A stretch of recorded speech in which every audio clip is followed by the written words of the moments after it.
نظر الرئيس من شرفة غرفته فرأى دخانا يتصاعد بقوة من ميدان عبد المنعم رياض. ظن أن مصر تشتعل بثورة شعبية، فأوصد باب غرفته عليه وصمت. مشاهدينا، ببدأ حلقتنا النهاردة في كلام جريء بالجملة اللي انتهت بيها رواية هيلتون للكاتب الصحفي سامي كمال الدين، واللي نشرت طبعتها الأولى سنة 2010.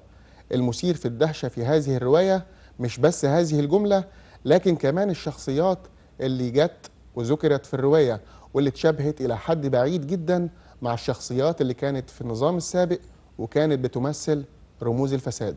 سارة، قريت الرواية زي ما قريتها واستمتعت؟ يعني الحقيقة فعلا أنا متفاجئة جدا بالرواية يا وليد. يعني ناس كتيرة يمكن بعد الثورة طلعت قالت إنه إحنا كنا شايفين إن الثورة جاية، إحنا تنبأنا بالثورة. ناس كتيرة قوي قوي قالت كده، لكن أنا شايفة إنه الكتاب ده سيد الأدلة فعلا. يعني إنه رصد الثورة بكل ما فيها، بشخصياتها، بالظروف اللي حصلت فيها، حتى انه اتكلم عن ازاي انها تنتشر عبر الانترنت وعبر المواقع الالكترونيه واليوتيوب، حتى انه ذكر بالاسم بعض الفضائيات اللي فعلا كانت متابعه الثوره لحظه بلحظه.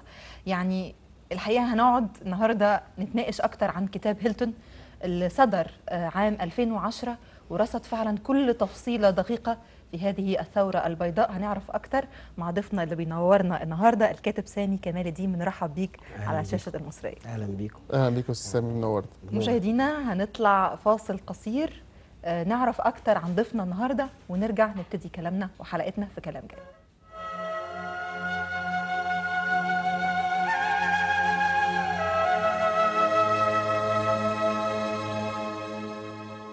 سامي كمال الدين هو كاتب وروائي وأديب شاب، امتازت كتاباته بالتنوع بين السخرية والرواية والسير الذاتية لكبار الأدباء والفنانين.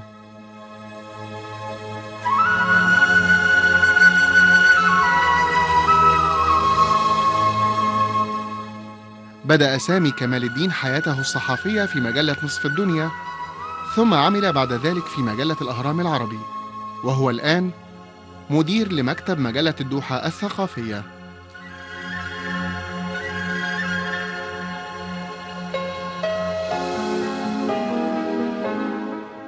ولسامي كمال الدين العديد من المؤلفات التي جاءت تتويجا لحياته الأدبية، منها على سبيل المثال أيام مع الولد الشقي، الذين أضحكوا طوب الأرض، رسائل المشاهير، ورواية هيلتون.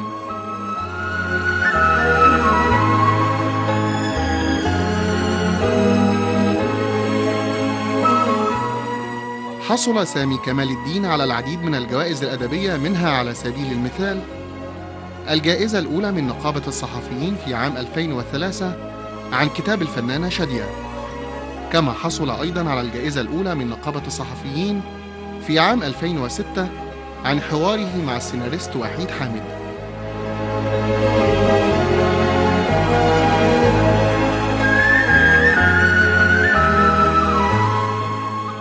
واليوم نستضيف أديبنا العزيز لنحاوره ونتعرف معه على واحدة من أهم إبداعاته، وهي رواية هيلتون.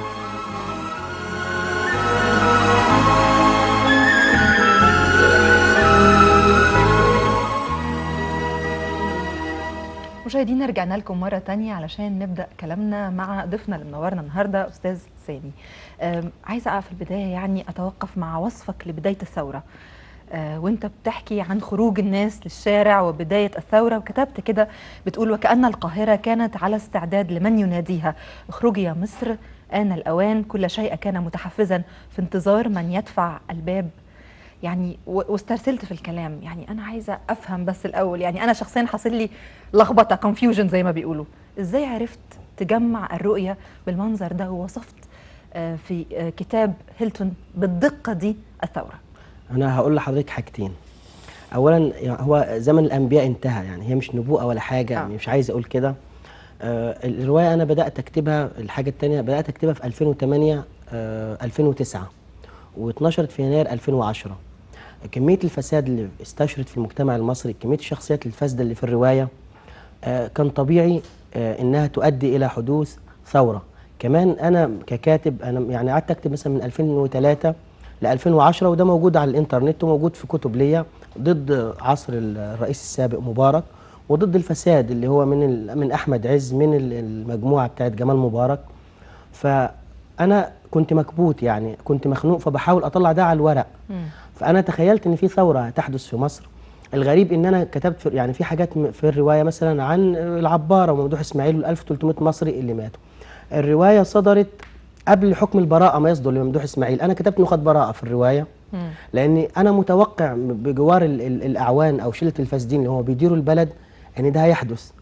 وكمان خروج الناس، انا الروايه بتدور كلها في فندق هيلتون رمسيس، فكان طبيعي ان انا اقول ان الثوره بتنطلق من ميدان عبد المنعم رياض وميدان التحرير. يعني انا مش بخطط يعني للثوره. انت حتى حددت الاماكن يعني بالظبط. وسط البلد تحديدا. حتى فوجئت كمان في حاجه من الحاجات المفرحه، ان هو لما كان بعض الشباب في الميدان بيمسكوا عبد المنعم رياض التمثال، يعني العلم المصري، والفاسدين طالعين من الفندق في فجريه من لياليهم الصاخبه، فلقيتهم بيسخروا منه. انا كاتب كده يعني: صباح الخير ايها الشهيد، صباح الخير ايها الليليون، بيسخروا من عبد المنعم رياض. ففوجئت ان بعد كده الثوار هم اللي بيردوا للراجل ده حقه. فكنت بحاول اربط بين ان شخصيه عظيمه زي عبد المنعم رياض وفاسدين نازلين من الفندق، اللي هم ايه، عايز اقول مجموعه الحزب الوطني، مجموعه لجنه السياسات. انا نقلت مصر كلها. في كتير من الروايات العالميه او العربيه بتتخذ المكان، يعني رؤيه او انطلاقه تنطلق من المكان. فانا جمعت الحزب الوطني ولجنه السياسات ومجموعه كبار من الفاسدين في البلد، اضافه الى اميره عربيه تقيم في الفندق. كلهم كانت ارضيه الحدث الفندق. معروفه للجميع طبعا مين هي طبعا طبعا. كمان الروايه اللي هو الثوره لما تشتعل، الناس بيدخلوا الهيلتون وبيكسروا كل حاجه وبيموتوا الكلاب الامريكيه والحرس الامريكان الموجودين بتوع الاميره، وبيطلعوا فوق يرموا امبراطور الحديد والاميره العربيه من فوق الفندق. فاهمه؟ فده كان رؤيتي. بعد كده بتنطلق الثوره من ميدان عبد المنعم رياض. رؤيتي انا ان الرئيس اغلق عليه الباب وصمت، يعني مات. يعني كلمه صمت دي انا كان وجهه نظري، يعني طبعا من حق اي حد يفسرها زي ما هو عايز، انا كتبت الروايه وخلاص يعني. بس انا رؤيتي ان هو مات، لانه هو جمع. يعني اولا في الروايه مكتوب ان صهر الرئيس، يعني هم حشوا عنه الاخبار والمعلومات كلها ومحدش وداله حاجه، فصهر الرئيس جه فجاه ودخل من غير ما يستاذن وراح له وقعد معاه وعرض عليه كل المعلومات وبين له الرؤيه كامله، ونقل له سيديهات موجوده على اليوتيوب وكده، وخلاه يفتح البي بي سي والجزيره فيشوف الاحداث اللي بتحصل في مصر. فهو بيشوف الاحداث، فالرئيس يعني يغلق الباب ويصمت، يعني يرحل او يترك الحكم او يموت، معناها نهايه الحكم. ان هو زي ما قال الاستاذ هيكل في بدايه الثوره، انه سقطت الشرعيه بتاعته، شرعيه الرئيس. فده كانت وجهه نظري. الحاجه كمان اني مش يعني انا مش عايز ادعي اني انا الوحيد اللي عملت ده. في جون برادلي انسايد ايجيبت، في عبد الحليم قنديل، في ابراهيم عيسى، في كتاب كتير جدا كان ليهم دور عظيم. ان في محمد حسنين هيكل في حواراته الصحفيه، في ناس كتير جدا تمنوا ان تحدث ثوره وتوقعوا ان النظام شاخ وانتهى. تمام. استاذ سامي، يعني مقارنه بكل وسائل الاعلام بيظل الكتاب او الصحافه بشكل اكبر هي صاحبه الحريه الاكبر. صحيح. انت ممكن تكتب فيها اللي انت عايزه، وممكن الرقابه فيها تبقى لاحقه. سؤالي لحضرتك عن المضايقات اللي ممكن تكون تعرضت لها وانت نشرت هذه الروايه، وبعض اللي اتكلمت عنهم من رموز الفساد كانوا نافذين لدرجه انهم كانوا ممكن يصادروا اي حاجه في اي وقت ويعملوا مشاكل لصاحب هذا المؤلف. مريت بنوع من انواع المضايقات دي ولا لا؟ اكتشفت فيما بعد سقوط جهاز امن الدوله. اكتشفت انا كنت نشرت فصول من الروايه في موقع المصريون، وكنت بكتب فيه مقالات ضد النظام ده. فاكتشفت ان جميع الباسوردات والايميلات موجوده في امن الدوله. الله اعلم من اتحرق ايه او التخطيط ايه او كان بيتم ايه للموضوع ده. الحاجه الثانيه، كنت حاولت بكل الطرق ان انا اصدر مجله خاصه بيا، كانت اجتماعيه مش سياسيه كمان شامله. عملت محاولات كثيره جدا، لان انت عشان تصدر مجله بترخيص مش من المجلس الاعلى للصحافه لازم المخابرات وامن الدوله توافق.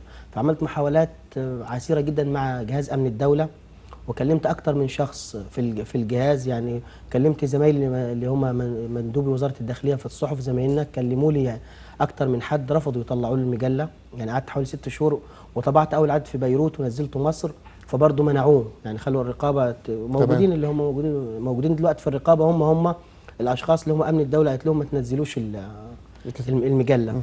فيبدو ان انت بسبب كتابتك ان انت بتتعرض لحاجات، بس هو ما يقدرش يعني بشكل مباشر، يعني ما يقدرش يجي ياخدك يضربك يعتقلك، لان هو عارف ده انه هيضيف لك وهيخلي الكتاب يعمل أكثر شعبية. شعبية هيصنع كبيرة. من الضحيه بطل بالتاكيد، بالظبط. وهيلف حول هم النقاط اذكى الشعبيه. بصراحه من كده طبعا.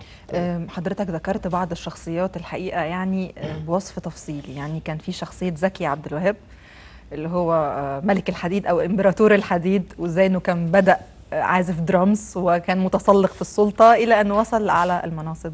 وكمان ذكرت شخصية عبد اللطيف نصيف اللي هو العبارة وصاحب العبارة اللي غرقت. يعني أنا عايزة بصراحة أربط علاقة الفن والأدب بالسياسة. إزاي يعني هل الكتاب بيتنبأ ولا بيرصد الواقع ولا إيه بالظبط؟ وانا بعتقد ان الادب او الفن ابقى بكثير من السياسه.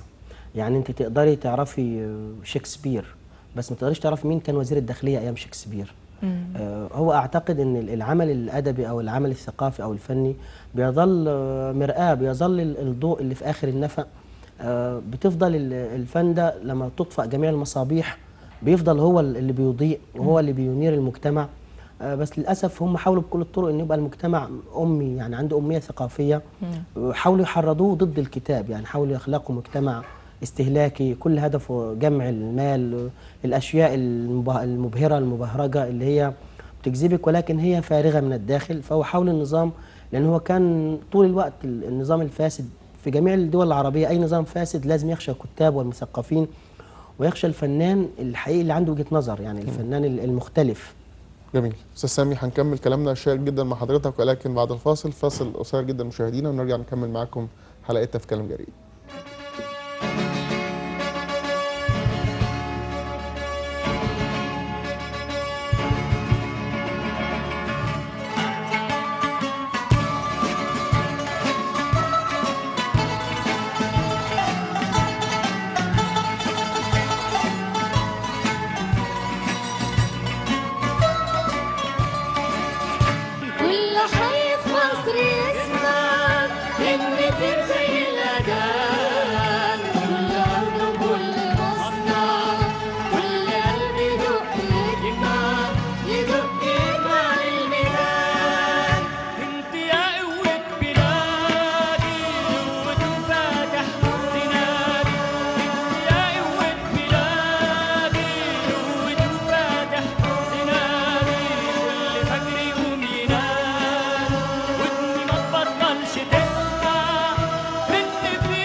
من الفاصل رجعنا مرة تانية مشاهدينا، وسؤالي دلوقتي للأستاذ سامي كمال عن ال 18 يوم اللي حصلت فيهم ثورة 25 يناير وشدة الأعصاب اللي كان كل المصريين بيعيشوها يوميا وساعة بعد ساعة، واحنا بنشوف على شاشات التلفزيون المحلي والعالمي كمان اللي بيحصل في ميدان التحرير وغيره من ميادين مصر.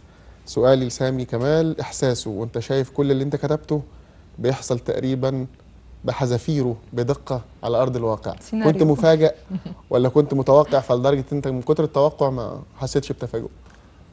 هقول لك حاجه غريبه. اتفضل. والله العظيم لم اتذكر حرفا واحدا من الروايه الا بعد خطاب مبارك الاخير قبل الاخير. طول الوقت في ميدان التحرير وانا يمكن حاله ديجافو، حاله ان شوهد من انت شفت قبل الحاجه دي قبل كده، شفتها بس انا ما افتكرتش الروايه الحقيقه. يعني يمكن عشان اللي حدث كان اكبر من اي حلم لاي مصري. كمان يمكن من الاحداث اللي شفناها في ميدان التحرير يمكن كمان صوت المولوتوف، صوت الضرب، صوت القسوه، صوت العساكر الداخليه. انت كنت في الميدان يا استاذ سامي؟ ما خلانيش اتذكر اي حاجه. يعني انا ما تذكرتش ولا حاجه، انا قاعد طول الوقت في ميدان التحرير ومش في ذهني حاجه. في الخطاب قبل الاخير لمبارك افتكرت روايه هيلتون، لان هي كانت الطبعه الاولى خلصت من الاسواق يمكن فين 5 نسخ او نسخه هنا او هنا. وبعدين انا كنت نسيت، يعني نسيت الاحداث، نسيت الروايه. انت دخلت في احداث مهوله، ومين كان يتوقع ان ده يحدث انت في كنت مصر؟ متوقع يعني حسب الكلام ده يعني حضرتك كنت متوقع جدا. فقعدت اربط. بعدين رجعت ابص على الروايه اللي هو بتاع مثلا وكأن هناك من يدفع الباب لتلف فؤاد الساقية وتكسر شيء من الخوف في نفوس المصريين. وان ان الثوره بتنتقل عبر اليوتيوب وبعد كده تتاخد الجزيره والبي بي سي والفضائيات والصحف الاجنبيه، ان الحزب الوطني بيتحرق، وان هم بيهجموا على الفلل والمقار بتاعه الفاسدين دول اللي هم اعضاء لجنه السياسات والمحيطين بمبارك ويحرقوها. فقعدت متردد، فسالت يعني بعض اصحابي بعض الناس اني انا متردد ان انا اقول ان ده انا كتبته او ان ده حصل. كمان بعد لقيت مواقع كتيره جدا على الانترنت نشرت ربطت بين احداث 25 يناير وبين الروايه. بس يعني من شهر كده او اسبوعين انا سكت تماما. يمكن دي اول مره يمكن من 12 فبراير ولا حاجه اسجل او اتكلم عن الروايه، لان دلوقتي جميع الناس ابطال وجميعهم كانوا في ميدان التحرير وجميعهم شاركوا في الثوره، مع احترام اللي شارك واللي ما شاركش، كله على راسنا من فوق. ولكن المساله يعني بعتقد ان البلد في مرحله دلوقتي مش محتاجه ان احنا نزايد على بعض، ومش محتاجه ان احنا نقول ان ده عمل الثوره وده كتب روايه وده عمل فيلم وده عمل كذا. كمان الروايه موجوده في الاسواق. يمكن عشان كده يا استاذ سامي في بدايه تقدمتي يمكن لحضرتك قلت انه الكتاب خير دليل، انه الناس كتيره قوي طلعت تتكلم انه هي شاركت وان هي عملت وان هي تنبأت. صحيح. بس صحيح. انا نفسي اسال واحنا بنتكلم تكميلا لكلام حضرتك مع وليد، اللي شفته في الميدان كان انهي اكتر؟ يعني اللي انت كاتبه في الكتاب كان اكثر يعني صعوبه، او الواقع كان اكثر؟ ايه اللي كان حضرتك شايفه من وجهه نظرك انهي كان اكثر صعوبه؟ لا، اللي شفته في الميدان اجمل من اي كتاب كتب في العالم حقيقي. اللي شفته في الميدان، شفت مصر بتلم ولادها وبتعيط، ويوم 11 فبراير بتضحك ضحكه كبيره قوي. عايز اقول لك اللي انا شفته في ميدان التحرير كمان، للاسف انا خيالي ككاتب ما قدرش يجيب ان ممكن مصر يقتل مصر في ميدان التحرير، ما قدرش يجيب ان المصريين ممكن يذبحوا بعض. يعني انا من ضمن الحاجات، انا مكتبي في وسط البلد، فعشان اطلع من الميدان عشان اروح وطلعت حرب لازم الف من باب اللوق. فشفت بلطجيه موجودين، بيقول له الواد المتظاهر ده انت عملت فيه ايه؟ قال له لا الواد ده ابن كذا انا شقيته بالسيف. مصريين. وطول الوقت وقدرت حوار معاهم، هم غير مدركين اللي بيحصل، معتقدين تمام الاعتقاد ان اللي جوه دول موجودين هم فاسدين، وهم اللي بيسرقوا البيوت، ومن ضمنهم امريكان وحماس واسرائيل وعملاء، واللي هم بياخدوا وهم فلوس ووجبات. واللي هم عملاء اجانب بدقون زي ما قال عمرو مصطفى. حاجات كتيره شفتها في ميدان يعني سمعتها. انا كنت برجع مكتبي او ارجع البيت، ما كنتش للاسف بشوف التلفزيون المصري او اشوف بعض الصحف، الاهرام الجورنال بتاعي يعني، اللي انا ضحكت وكاني انا بسمع قصه لعبد الله النديم ولا محمود السعدني لما قريت المانشيت بتاع الشعب اسقط النظام في الاهرام. قعدت اضحك لان انا كنت شايف بيتقال ايه في الاهرام عندنا يعني. فبقيت اشوف واسمع اليوتيوب واشوف الحاجات التلفزيون المصري، فابقى مذهول. طب يا جماعه ده انا كنت موجود والله، شفت، ما حصلش الكلام اللي بيقولوه ده. الغريبه ان في ناس حقيقي يعني جيراني ما كانوش مصدقين، وكانوا مصرين ان احنا عملاء، كانوا مصرين ان الناس الموجوده دي هم اللي هيدمروا مصر. استاذ سامي، وحضرتك لسه كنت بتتكلم عن بعض الناس اللي بتزايد، انا كنت في التحرير وانا شاركت في الثوره وانا من اول ما نادوا بالثوره. كتاب هيلتون، رد فعل الناس ليه اول ما صدر وبعد الثوره؟ وانا هقول لحضرتك حاجه بس قبل ما ارد فيه، يعني تعقيبا على جمله حضرتك اللي هو كله بيقول، يعني اذا كان فتحي سرور قال ان هو كان من مخططين للثوره في حواره الشهير في المصري اليوم، وقال ان هو وقف قصاد احمد عز وحبيب العدل وقال لهم كذا وكذا، مع ان احنا عارفين ان هو كان عنده بلطجيه خرجوا من السيده زينب ضربوا الناس في التحرير، وعارفين ان هو من احد المشاركين او اللي كان لهم راي في موقعة الجمل يعني. فطبيعي الناس العاديه تقول ده شيء يعني طبيعي، شيء متوقع. شيء متوقع. ناس كتير قوي دلوقتي من فتحي سرور لمصطفى الفقي ليه ممكن بكره حبيب العدل يطلع يقول لك ان هو كان رافض ضرب المتظاهرين في ميدان التحرير وان ده تم غصب عنه يعني بامر رئاسي. بامر رئاسي طبعا. ده طبيعي. هو طبيعي. بص، بعد الثوره الفرنسيه جميع الثورات في العالم بيحصل كده، بعد ثوره 52 كل الثورات بيحصل كده. بس هو قبل الثوره الروايه انا كتبتها، كان الاستاذ بهاء طاهر يعني اتشرف انه صديقي سالني هل انت بتكتب روايه؟ انا عندي مجموعه كتب مش من ضمنهم روايات، فانا كنت اخجل ان انا اقول لروائي في حجم بهاء طاهر وقامته ان انا بكتب روايه، فاقول له لا عشان ما يقوليش هات اقراه قبل ما يتنشر.